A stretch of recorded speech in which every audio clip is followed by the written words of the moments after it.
Good evening. मैं हूं अरविंद कुमार। आप सभी का स्वागत है अरविंद शेयर एकेडमी में। आज का हमारा टॉपिक है बुलिश इंगल्फिंग। बुलिश इंगल्फिंग क्या है? बुलिश पियर्सिंग का हमारा कंटिन्यूएशन पैटर्न है जिसमें कि हमें दो कैंडल स्टिक्स का रिक्वायरमेंट पड़ेगा। बुलिश इंगल्फिंग क्या है? बुलिश इंगल्फिंग एक बुलिश रिवर्सल पैटर्न है जो कि मार्केट के डाउन ट्रेंड में मिलेगा। ठीक है, मार्केट के डाउन ट्रेंड में मिलेगा। पहला कैंडल रेड कैंडल रहेगा, दूसरा ग्रीन कैंडल रहेगा। ग्रीन कैंडल जो है पिछला रेड कैंडल को पूरी तरह से निकल जाए। इस पैटर्न को हम लोग बोलते हैं बुलिश इंगल्फिंग। तो बुलिश इंगल्फिंग क्या है? Bullish engulfing it consist of a large green candle body that engulf a small real body. यहाँ पे फोकस करें, जो वर्ड का इस्तेमाल किया गया वो क्या चीज पे किया गया है? बॉडी पे। कुछ लोगों का कंफ्यूजन होता है, वो क्या करते हैं, शैडो को भी कंसिडर करते हैं। शैडो को कंसिडर नहीं करना हमें हमें यहाँ पे देखना है कि पिछला दिन हमारा रेड कैंडल होना चाहिए, दूसरा जो है बड़ा सा ग्रीन कैंडल बनना चाहिए, और ग्रीन कैंडल जो है पिछले दिन का रेड कैंडल को पूरी तरह से निकल जाना चाहिए। देखिए, ये कैंडल बहुत ही आसान है, इजी टू आइडेंटिफाई है, स्पॉट कर लेते हैं, लेकिन इसमें बहुत ज़्यादा गलतियाँ। तो आपको इसको बहुत सावधानी पूर्वक आपको आइडेंटिफाई करना। इसमें कुछ बारीकी है जिसको आपको पकड़ना है। 3 से 4 पॉइंट है जो कि आपको बुलिश पियर्सिंग और बुलिश इंगल्फिंग के बीच में डिफ्रेंशिएट करना है। क्या है बुलिश इंगल्फिंग? क्या है bullish engulfing? Pattern formed after a down trend. कहाँ पे मिलना चाहिए? डाउन ट्रेंड में। It is formed when a small red real body. क्या बोल रहा है यहाँ पे? ये देखिए अंतर है। बुलिश पियर्सिंग में बोलता है बड़ा सा रेड कैंडल बनना चाहिए और उसके बाद बड़ा सा ग्रीन कैंडल बनना चाहिए, लेकिन बुलिश इंगल्फिंग में बोला जाता है कि जो रेड कैंडल है ना वो छोटा बनना चाहिए, और अगर वो जितना छोटा होगा उतना ही ज्यादा पावरफुल रिवर्सल। अगर पहला रेड कैंडल अगर बड़ा होगा तो हमारा थोड़ा सा कमजोर पड़ जाता है बुलिश इंगल्फिंग। तो पहला जो रेड कैंडल होगा वो स्मॉल साइज में होना चाहिए, और जितना छोटा होगा उतना आसान। is followed by a large green real body candlestick that completely engulf का मतलब निकलना previous day candlesticks. both candle must have opposite. ध्यान रखें कि पहला रेड कैंडल और दूसरा ग्रीन कैंडल। इस पॉइंट पे भी आपको फोकस रखना होगा कि अगर पहला ग्रीन बन गया दूसरा रेड बन गया तो नहीं बनेगा। पहला रेड बनना चाहिए, रेड का कैंडल स्टिक्स का जो रियल बॉडी होना चाहिए वो छोटा होना चाहिए, दूसरा कैंडल हमारा बड़ा होना चाहिए। कैसे पहचानेंगे कि है? तो बुलिश इंगल्फिंग कंपोज्ड ऑफ दो कैंडल स्टिक्स का जरूरत पड़ेगा। पहला क्या होगा? बड़ा सा रेड कैंडल होना चाहिए, रेड रियल बॉडी होना चाहिए, और दूसरा बड़ा सा ग्रीन कैंडल होना चाहिए, और ग्रीन कैंडल रेड कैंडल को पूरी तरह से निकल जाना चाहिए। कितना क्लियर है? और कितना अच्छा होगा अगर एक अच्छा फाइंड कर रहे हैं तो a small red candle covered by a larger green one the previous. हाँ, ऐसा क्यों बोल रहे हैं कि पहला पिछला दिन का रेड कैंडल जो है हमारा छोटा? अगर देखिए, अगर छोटा कैंडल होगा ना तो छोटा कैंडल किसको रिप्रेजेंट करता है? बड़ा रियल बॉडी है वो किसको रिप्रेजेंट करता है? स्ट्रेंथ को। तो अगर प्रीवियस डे अगर मेरा बड़ा है रेड कैंडल तो वो किसको रिप्रेजेंट कर रहा है? किसका स्ट्रेंथ को? सेलर्स का स्ट्रेंथ को। अगर मेरा बॉटम में जा रहा है, क्योंकि हमने प्राइस एक्शंस बताया कि प्राइस अगर नीचे जा रहा होगा तो हमारा बड़ा बड़ा रेड कैंडल बनेगा, और अगर उस बीच में अगर ग्रीन कैंडल बनेगा तो छोटा सा बनेगा। बट जब प्राइस नीचे जा रहा होगा, सेलर्स का कंट्रोल होगा, उस केस में जब हमारा स्मॉल रियल बॉडी बनेगा तो वो किसको रिप्रेजेंट, वो क्या रिप्रेजेंट करता है? वीकनेस को रिप्रेजेंट करता है, इनडिसीजन को रिप्रेजेंट करता है। तो किसके पास कंट्रोल था? सेलर्स के पास। तो कमजोर कौन होगा? सेलर्स ही कमजोर होगा। तो अगर पहला कैंडल अगर रेड बन गया ना तो हमें वीकनेस वहीं से पता चल गया था कि मार्केट रिकवरी हो सकता है। इमीडिएट होगा ये नहीं पता, बट रिवर्सल का संकेत हमें मिला। और उसी के सामने एक बड़ा ग्रीन कैंडल बनना और पिछला दिन का या पिछले 2-3 दिन का जो कैंडल है उसको खा जाना, यानी कि 2-3 दिन का गिरावट को एक ही कैंडल खा जाए तो क्या होगा, वो बड़ा बॉडी किसको रिप्रेजेंट करेगा, अगेन स्ट्रेंथ को रिप्रेजेंट करेगा। और इस बार जो रेड कैंडल बना वो क्या बना है, ग्रीन, तो वो बायर को रिप्रेजेंट करेगा। तो सेलर्स को एक ही दिन में पूरी तरह से निगल गया, तो अब कंट्रोल किसके पास आ जाएगा, बायर्स के पास आएगा। तो यहाँ से जो मार्केट का मूवमेंट आएगा हैमर से ज्यादा पावरफुल, यानी कि तेजी मूवमेंट पियर्सिंग में आएगा, और पियर्सिंग से फास्ट मूवमेंट कहाँ पे आएगा, इंगल्फिंग में आएगा। और ये ऐसा पैटर्न होगा जहाँ पे सेम डे में हो सकता है 2-3 दिन का लॉस, सेलर जो प्रॉफिट में होगा ना उसको लॉस इमिडिएटली चला जाएगा नेक्स्ट डे में। हैमर के केस में किसी को लॉस नहीं हुआ, सेलर लॉस में नहीं आता है। पियर्सिंग के केस में देखे थे कि मोर देन 50% लॉस में आ गया हो। और इंगल्फिंग तो पूरी तरह से निकल जाता है, यानी कि पिछले दिन जिसने भी सेल किया हुआ सबके सब लॉस में आ गए। और हो सके कि जैसे ही हाई को ब्रेक किया होगा तो सारा एसएल उसी दिन काट लिया होगा सेलर्स। तो सेलर्स यहाँ पे ट्रैप नहीं होता, बिल्कुल उसको भागना ही पड़ेगा। एक पियर्सिंग में था कि संभावना था कि चलो अगर उसका हाई नहीं ब्रेक हुआ तो, लेकिन यहाँ तो प्रीवियस डे को पूरी तरह से निकल गया, यानी कि सेलर्स का पूरी तरह से दबदबा खत्म कर।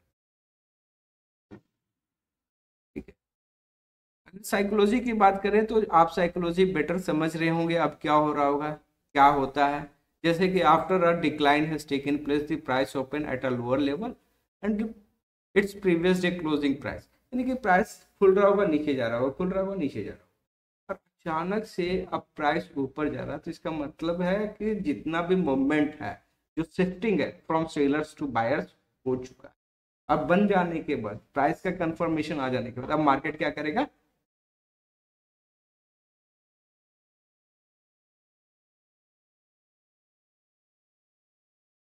The emotional psychology of the trend has now been altered, यानी कि पहले बड़ा बड़ा रेड कैंडल बन रहा था और सेल में बैठे हुए थे, आज बड़ा ग्रीन कैंडल बन गया, अब बायर्स बन के बैठे।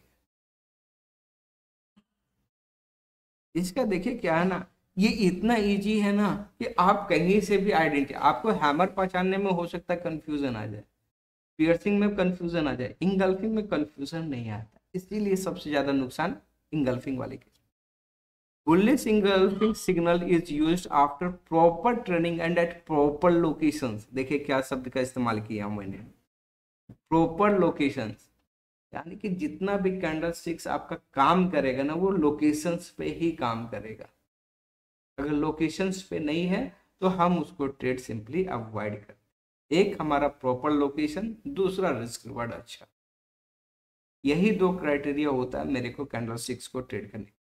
अगर ये दो क्राइटेरिया मेरे को फुलफिल नहीं किया, आपके लिए वो हैमर हो सकता है, पियर्सिंग हो सकता है, इंगल्फिंग होगा, बट मैं उसे कंसिडर नहीं करूंगा अपने ट्रेड में। तो यदि आपको लॉस होता होगा तो मैं बोलूंगा इसे मैं मान्य नहीं कर, लेकिन एक प्रॉपर लोकेशंस पे, एक प्रॉपर लोकेशन पे प्रॉपर रिस्क रिवार्ड होने के बाद अगर लॉस होता है मैं एक्सेप्ट करूंगा कि हाँ भैया गलती हो।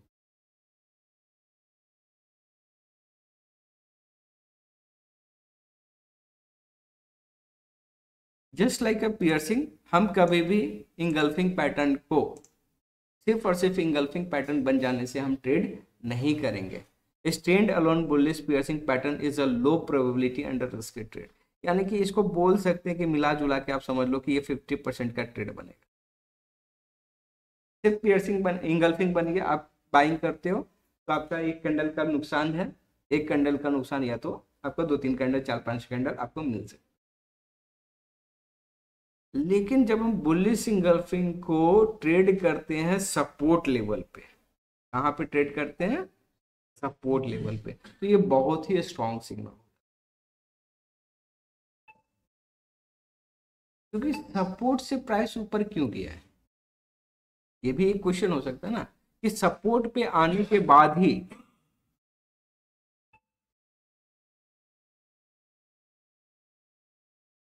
सपोर्ट में आने के बाद ही मार्केट मार्केट ऊपर क्यों जाता है। क्योंकि सपोर्ट का काम होता है प्राइस को नीचे जाने से रोकना और प्राइस को यहाँ से ऊपर रेजिस्टेंस की ओर भेजना। उस समय जब हमारा प्राइस सेक्शंस बनता है तो वो हमारा इवन बेटर हो जाता है।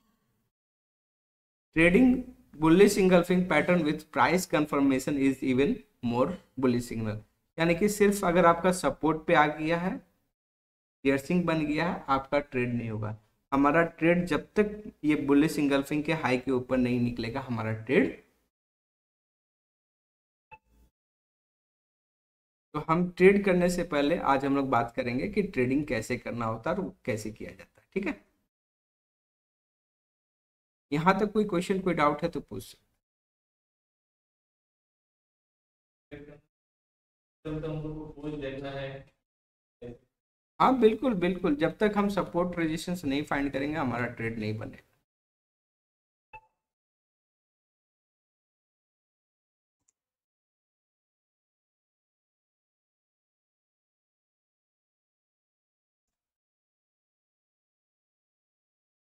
देखिए क्या है हमारे लिए बेस्ट स्ट्रेटेजी, क्या है? पहला है बुलिश इंगल्फिंग, देख रहे हैं प्राइस क्या होना चाहिए, डाउन ट्रेंड में होना चाहिए। बुलिश इंगल्फिंग पैटर्न को कंप्लीट हो जाना चाहिए कहाँ पे? Near by support zone, support zone के पास ही बनने दीजिए। रिस्क रिवार्ड रेशियो अगर 1:2 के या उससे अधिक का है तो ट्रेड कीजिए। जब ये बुलिश इंगल्फिंग बन रहा होगा उस समय अगर आपका आपका बुलिश कैंडल पे अगर वॉल्यूम बड़ा हो गया तो ये आपको कंफर्मेशन दे रहा है कि फ्रेश बायर्स का एंट्री ज्यादा हो। तो हमें price sections plus volume plus open interest 3 studies करना पड़ता है। 80% हम लोग समझ लीजिए कि 70% वेटेज हम किसको देते हैं? 70% वेटेज हम प्राइस सेक्शंस को देंगे, 15% हम वॉल्यूम को देंगे और 15% open interest. But open interest का इस्तेमाल केवल और केवल फ्यूचर एंड ऑप्शंस वाले में होता है। अभी हमने बात नहीं किया तो ओपन इंटरेस्ट का इस्तेमाल कैसे करना है नहीं करेंगे। तो बुलिश इंगल्फिंग बने, डाउन ट्रेंड में बने, सपोर्ट पे हो और जिस दिन बुलिश इंगल्फिंग यानी कि ग्रीन कैंडल बना उसके सामने अगर वॉल्यूम बड़ा बन गया, और वही चीज हम देख लेते कि कंफर्मेशन फ्रॉम इंडाइसेस मिल जाता, अब इसकी पॉसिबिलिटी हो जाएगा लगभग लगभग 65 से 70%। आप 50% वाला ट्रेड करना चाहते हो या 65% वाला में, ये आपके ऊपर डिसाइड।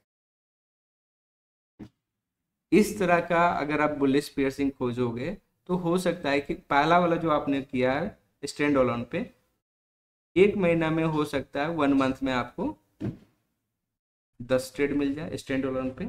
और ये वाला जब पैटर्न ट्रेड कर रहे होगा तो हो सकता है आपको 1 महीने में आपको 4। लेकिन इस तरह का ट्रेडिंग जब करोगे तो आपका high low risk high reward रहेगा, लो रिस्क हाई रिवार्ड रहेगा, हायर एक्यूरेसी रहेगा। यानी कि आप देखोगे कि 10 में से 3 बार प्रॉफिट ही हो। हायर एक्यूरेसी रहेगा, प्राइस का मूवमेंट फास्ट रहेगा, प्राइस का मूवमेंट फास्ट रहेगा और आपके पास कॉन्फिडेंट रहेंगे, आप कॉन्फिडेंट रहोगे, सबसे इंपॉर्टेंट ये। क्योंकि आपको डर नहीं है, क्योंकि आपने सपोर्ट पे बाइंग किया, आपने बाइंग किया है सपोर्ट पे, आपने बाइंग किया है बुलिश पियर्स इंगल्फिंग पे, आपने बाइंग किया है प्राइस कंफर्मेशन को देख करके, और आपने बाइंग किया है वॉल्यूम को देख करके, आपने बाइंग किया है इंडाइसेस का। यानी कि एक ट्रेड करने के पीछे हमारा 5-5 जब लॉजिकल सपोर्ट अवेलेबल होगा तो मार्केट ऊपर ही जाए। और ऐसा बनता होगा, ऐसा बनता नहीं है, बनाया जाता है। तो कुछ जगह पे आप इंगल्फिंग देखोगे थोड़ा सा ऊपर जाएगा मार्केट नीचे आ जाएगा, और कुछ जगह पे आप इंगल्फिंग को देखोगे अरे इतना बड़ा मूवमेंट आगे एक्सपेक्ट ही नहीं किया। कि हमें डिफ्रेंशिएट किया नहीं है। एक इंगल्फिंग हमें 25% का टारगेट देता है और एक इंगल्फिंग 5% का देता है। हम क्या करते हैं, मिक्स कर देते हैं, किसी चीज को डिफ्रेंशिएट करते नहीं है, दोनों को हम सेम तरह से ट्रेड करते हैं। इस तरह से जब ट्रेड करते हैं ना तो 5% से जब प्राइस नीचे आने लगता है तो जो 25% वाला में ट्रेड होगा ना उसमें 5% जैसे ही मिलता है हम एग्जिट करते हैं। और यही हमारा सबसे गलती, हमारा गलती या हमारा नुकसान होने का कारण ये नहीं है कि हमने बाइंग किया प्राइस नीचे चला, हमारा गलती ये होता है कि हम बाइंग करते हैं, थोड़ा सा ऊपर जाता है, प्रॉफिट बुक कर लेते हैं, मार्केट वहां से हमने प्रॉफिट बुक किया 5%, मार्केट वहां से चला गया 25%। आपने जितना प्रॉफिट बुक किया उसका 5 गुना तो आपने छोड़ दिया मार्केट। यानी कि फॉर एग्जांपल हम सिंपल सा बात करें, आपका एक न्यूट्रिशन डाइट है, एक फूड थाली है, इस थाली में हमने केवल केवल 20% का भोजन किया है, 80% को छोड़ दिया, क्या हम हेल्दी और हेल्दी हो सकते? नहीं हो सकते। हम पूरा खाने का कोशिश करेंगे, कम से कम 70-75% खाएंगे तो हम हेल्दी ना रहे तो कम से कम हम फिट रह सकते, एक लेवल तक हम रहेंगे। लेकिन हम खा रहे हैं 20%, छोड़ दे रहे हैं 75%, तो हम कहाँ से हेल्दी होंगे? और इस केस में हमारा उल्टा हो रहा है, 5% का प्रॉफिट बुक करके 25% में छोड़ दे रहे हैं, क्योंकि हमने डिफ्रेंशिएट नहीं किया कि कौन सा है हमारा, हमारे लिए कौन सा पियर्सिंग, कौन सा इंगल्फिंग हमें 25% लेके जाएगा, कौन सा में। ये डिफ्रेंसिएशन है, ये अंतर है, ठीक है ना? ये अंतर मैं बात कर रहा हूँ, कहाँ पे आपको चेंजेस लाना है। आप बहुत अच्छा इंगल्फिंग पहचानते हो, बहुत अच्छा करते हो, लेकिन अंतर ये नहीं कर पाए कि कब हमें 5% में निकलना और कब हमें 25। लास्ट में हम एक और फेज बताएंगे जहां पे हमारा टारगेट और भी प्रिसाइज हो जाएगा। Last but not the list, trade कैसे करना है, जितने भी कैंडल स्टिक्स बोल रहा हूँ सबके लिए। सबसे पहले जो हमने बुलिश पैटर्न बनने का जो कैरेक्टरिस्टिक्स है, वो कैरेक्टरिस्टिक्स को पूरा हो जाने दीजिए, लेकिन उसमें हमारा एडिशन रहेगा क्या चीज भैया, वो सपोर्ट पे बनना चाहिए। हैमर है लेकिन वो सपोर्ट पे नहीं है, तो मेरे लिए वो हैमर नहीं है। अगर वहां से प्राइस ऊपर चला गया तो मैं ट्रेड ही नहीं किया, तो भैया मेरे लिए ना तो वो प्रॉफिट का बात ना तो मेरा लॉस। हम हैमर को कंसिडर करते हैं एक अच्छा खासा गिरावट के बाद, या फिर वो सपोर्ट पे बने, सपोर्ट पे बनेगा तो मेरे को कॉन्फिडेंस। दूसरा, ये जब बना है सपोर्ट पे बना है, आपका वॉच लिस्ट में आ जाना चाहिए। आप जाइए, ठीक है ना, स्टॉक्स को सर्च कीजिए, टॉप निफ्टी 50 कंपनी या 200 कंपनियों को सर्च करो जिसमें आपका हैमर बना हुआ है सपोर्ट पे, उसको अपने वॉच लिस्ट में डाल दो। अब रही बात रिस्क रिवार्ड रेशियो को कैसे निकालना, तो आपको रिस्क तो पता चल गया। रिस्क कैसे निकलता है, एंट्री प्राइस, एंट्री प्राइस में माइनस कर देंगे सर, ये बाइंग के केस में है, ठीक है ना। फॉर एग्जांपल मैंने 100 रुपये में बाइंग किया, एंट्री किया, और मेरा रिस्क है एसएल है 95 के नीचे, 95 के नीचे एसएल है, तो 100 में से 95 माइनस किया तो क्या हो गया, 5 रुपये, ये हो गया मेरा risk। अब रिवॉर्ड कैसे निकालेंगे, तो पहली बात यह है कि कैंडल स्टिक्स हमें रिवॉर्ड नहीं बताता, कैंडल स्टिक्स हमें कोई भी रिवॉर्ड नहीं बताता। हम सॉरी, हम प्रीवियस स्विंग हाई को हम एज अ टारगेट लेते हैं या फिर उसका रेजिस्टेंस को टारगेट, ठीक है, क्या चीज, प्रीवियस स्विंग हाई जो रहेगा उसको हम टारगेट मानेंगे या फिर रेजिस्टेंस। और जनरली जो पेयर, अब इसको भी ट्रेड करने का अलग है, जब हम साइडवेज मार्केट में ट्रेड कर रहे होंगे ना, तो हमारा स्विंग हाई और रेजिस्टेंस के ऊपर टारगेट नहीं जाना चाहिए। लेकिन मैं अप ट्रेंड का करेक्शंस में, यानी कि प्राइमरी ट्रेंड अप है, उसके करेक्शंस में जब ट्रेड कर रहा हूँ तो वहां पे मेरा सिनारियो चेंज हो, वहां पे सिर्फ और सिर्फ मेरा stop loss defined, risk defined रहेगा, टारगेट नहीं। वहां पे प्रीवियस हाई को ब्रेक करने का कंसेप्ट, तो उस केस में हमारा टारगेट डिफाइंड नहीं। बट अभी जो मैं टारगेट बात कर रहा हूँ, प्रीवियस स्विंग हाई या फिर रेजिस्टेंस, ये साइडवेज मार्केट के लिए बात कर। अगर मेरा रिस्क रिवार्ड रेशियो अगर 1:2 है, अगर मैंने 5 रुपए का रिस्क लिया और 10 रुपए का टारगेट है, तो यहाँ पे मैं पोजीशन साइजिंग के बारे में बात कर रहा हूँ। पोजीशन साइजिंग को आज रहने दीजिए, मैं कल करूंगा। सिर्फ ये समझ लीजिए कि पोजीशन साइजिंग बोलता है कि अगर आप एक ट्रेड में, फॉर एग्जांपल आपके पास 1 लाख रुपया कैपिटल है, कितना है, 1 लाख रुपया, as per portfolio management services ये देखा जाता है, या म्यूचुअल फंड को आप देखेंगे तो किसी भी एक में जिसमें कि हाईएस्ट होल्डिंग होता है not more than 10%, not more than 10%। तो ऑन एन एवरेज ये देखा जाता है कि 6 से 7% का हमारा इन्वेस्टमेंट हो। तो ये कह रहा है कि अगर आप 1 लाख रुपया आपके पास है, कैपिटल कितना है आपका, टोटल कैपिटल 1 लाख रुपया। तो एक बार राउंड में लेने के लिए हम क्या करते हैं, बोल देते हैं कि हम 7% का, एक स्टॉक्स में कितना लेंगे, 7%। तो पोजीशन साइजिंग क्या होगा, पोजीशन साइजिंग 1 लाख का 7% कितना होगा, ये हो जाएगा 7। तो आपको जब भी कोई क्या बने, आप पोर्टफोलियो बिल्ड कर रहे हो, आप मान लो कि एचडीएफसी बैंक में, फॉर एग्जांपल मान लो कि एचडीएफसी बैंक में बुलिश इंगल्फिंग बन चुका है और वहां पे देख रहे हैं कि मेरा रिस्क क्या है, 30 रुपये का, ठीक है, और रिवॉर्ड है मेरा 60 रुपये। ये 1:2 का केस में है।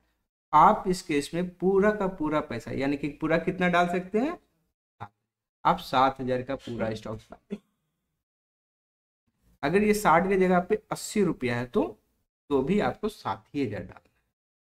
लेकिन अगर हम देख रहे हैं कि ऐसा ट्रेड है जहां पे हमारा रिस्क कितना है, 30 रुपया का, और मेरा टारगेट कितना है, 50 रुपये, तो ये रिस्क रिवार्ड क्या हो गया, लेस देन 2 है बट ग्रेटर देन 1.5 है। इस कंडीशंस में मैं जो ट्रेड करूंगा ना, कितने क्वांटिटी से करूंगा, तो मेरा अगर रिस्क रिवार्ड सही है तो कितने से ट्रेड कर रहा हूँ, 7,000 से। रिस्क रिवार्ड 2 से कम है लेकिन 1.5 से ज्यादा है तो कितना इन्वेस्ट करूंगा।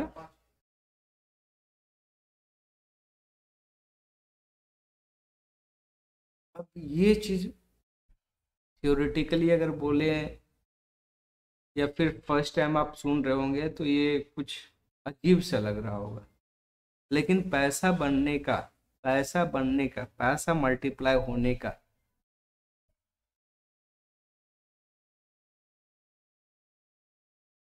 यही गुरु मंत्र, यही गुरु मंत्र क्या है, risk reward ratio. Risk reward ratio कितना है उसके हिसाब से हमारा पोजीशंस पता चलेगा। अगर पता चला कि मैं एक रिस्की ट्रेड ले रहा हूँ, उसमें कैपिटल छोटा ले लिया, अगर लॉस हो गया, मान लिया जाए कि मैंने 3,500 का ट्रेड लिया, अगर मेरे को लॉस हो गया तो मेरा लॉस कितना है, 30 रुपये का ही है ना। अगर मैं इसमें 7,000 की जगह पे मैं ये जानता ही नहीं हूँ, मैं क्या करता है 50,000 का ट्रेड ले लिया, तो मेरा लॉस कितना बड़ा हो। और मुझे पता चल रहा है कि एक बढ़िया ट्रेड है यहाँ पे, इसमें भी 50,000 का ट्रेड लो, बढ़िया ट्रेड है तो full full quantity. Risk reward अगर मेरा सही नहीं है तो क्वांटिटी हाफ, यानी कि जिसमें मेरा प्रॉफिट होने की संभावना ज्यादा है, रिस्क कम रिवॉर्ड ज्यादा है, उसमें मेरा पैसा पूरा लगना चाहिए। और जिसमें मेरा रिस्क ज्यादा आ गया, कॉन्फिडेंस थोड़ा सा कम हो गया, उसमें पोजीशंस कम। एक ऐसा सेटअप सोचिए, एक ऐसा सेटअप सोचिए कि ऐसा हो कि मेरा एक्यूरेसी कितना है, 50% का। कितना आपका एक्यूरेसी है, इसका मतलब अगर 10 बार आप ट्रेड करोगे तो 5 बार प्रॉफिट होगा, 5 बार लॉस होगा। लेकिन मैं इस चीज का महारत हूं, किस चीज का, 1/2/3, इस चीज का मैं महारत हासिल। अब मैंने ट्रेड किया, 5 बार जो प्रॉफिट आया ना, तो मान लो कि 10 ट्रेड हमारे पास है, 10 ट्रेड को हम बांट देते हैं कि 3 ट्रेड जो था ना, 3 ट्रेड में रिस्क रिवार्ड रेशियो था मेरा 1:3। 4 ट्रेड में हमारा रिस्क रिवार्ड रेशियो था 1:, और 3 ट्रेड में हमारा रिस्क रिवार्ड रेशियो था 1:1. एक बार के लिए राउंड में ले लेते 1.5। अगर कोई इस चीज पे महारत हासिल किया होगा ना, वो क्या किया होगा, यहाँ पे इसका बड़ा ट्रेड है, यहाँ पे लिया होगा 7,000 से, यहाँ पे लिया होगा 7,000 से ट्रेड, और यहाँ पे लिया होगा 3,500 से। तो इसमें हमारा रिस्क कम है, रिस्क ज्यादा है, तो फेल होने की संभावना इसी में ज्यादा है। क्योंकि मैंने एक एग्जांपल दिया था फ्रेंड वाला, जो इनविटेशन है, आपके पास ऑप्शन है, आप 500 रुपया आपको बुफे में डालना है, एनवलप डालना है। एक आपका पार्टी दोस्त आपका रेस्टोरेंट में दे रहा है 5 स्टार में, और दूसरा दे रहा है आपका लोकल मैरिज गार्डन। आप किस में जाना पसंद करें? तो आप सभी का आंसर था कि जब मेरे दोनों ही बेस्ट फ्रेंड है तो मैं किसी एक का अटेंड करूंगा, और दोनों में जब मेरा रिस्क सेम है तो मैं सबके सब कहाँ जा रहा था। तो जब रिस्क कम होता है ना, रिवॉर्ड ज्यादा हो ही जाता है, क्योंकि स्केल एक ही है। यही मेरा स्केल है, 0 to 100 यही है। अगर मेरा रिस्क बढ़ रहा है ना तो एक्चुअली प्रॉफिट घट रहा है। अब मेरा रिस्क छोटा हो रहा है तो प्रॉफिट का साइज मेरा बढ़ रहा है। तो ये तीनों चीज का जो मास्टरी कर लिया ना, एक्चुअल ट्रेड उसका हो 50% का एक्यूरेसी में। अगर मान लो कि ऐसा होता है, ये तीन में से हम मानते हैं कि हर में एक गलत कर देते हैं, ठीक है, तो ऐसा तो नहीं बता सकते हैं। मान लो कि हमने 5 5 ट्रेड कर दिया, ठीक है, तो 5 ट्रेड में हम 5 नहीं करते, 6 6 ट्रेड कर देते, ठीक है, और सबको 50% से कर देते। 3 बार यहाँ प्रॉफिट होंगे, 3 बार लॉस होंगे। 3 बार का लॉस होने पे 3 रुपया माइनस होगा, 3 बार प्रॉफिट होने पे 9 रुपया। यहाँ पे क्या होगा, 3 बार लॉस होने पे 3 रुपये का लॉस हुआ, और 2 बार 3 बार प्रॉफिट होने पे हमें 6 रुपया आया। यहाँ पे लॉस होने पे कितना आया, यहाँ पे लॉस होने पे 3 रुपया, और प्रॉफिट होने पे 4.5। ठीक, तो हमारा यहाँ पे सबसे कम गया। अब क्या हुआ, लॉस हो गया 9 रुपये का टारगेट मेरे को। अगर, हाँ, यहाँ पे तो ये दिख रहा है, लेकिन यहाँ पे क्वांटिटी हाफ हो जाएगा। यहाँ पे क्वांटिटी हाफ हो जाएगा, यहाँ पे क्वांटिटी डबल होगा।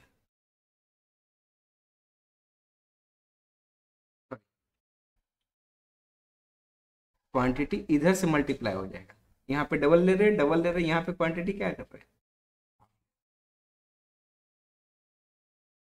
तो यहाँ पे 18 रुपये का फायदा हुआ, यहाँ पे 12 रुपये का फायदा हुआ।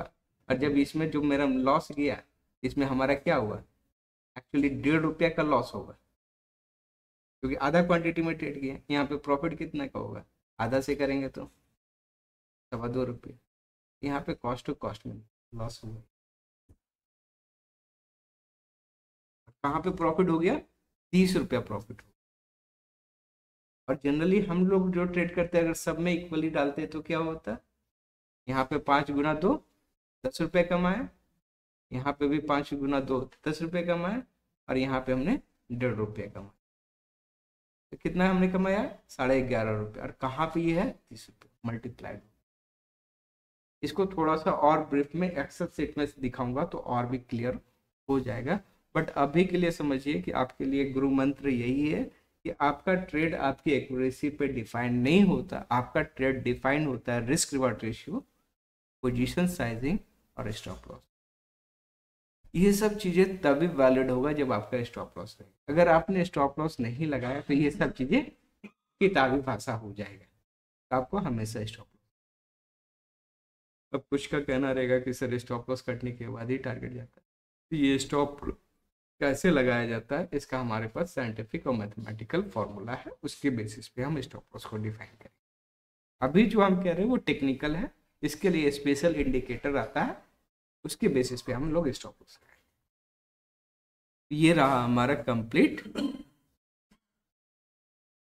ये रहा हमारा कंप्लीट बुलिश।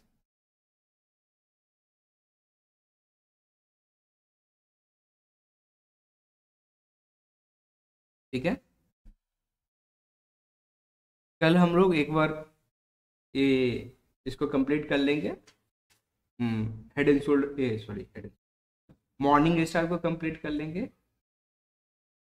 उसके बाद हमारा 2 दिन का समय बचेगा, बृहस्पतिवार और शुक्रवार को हम लोग जितना पढ़े हैं सबको हम लोग प्रैक्टिकल देखें, और जो फ्यूचर में बनने वाला है या बन रहा होगा उसको कैसे देखा जा सकता है, कैसे ट्रेड इनिशिएट करना चाहिए, वो सब।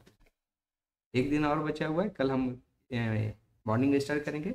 हमारा बाइंग का कंसेप्ट की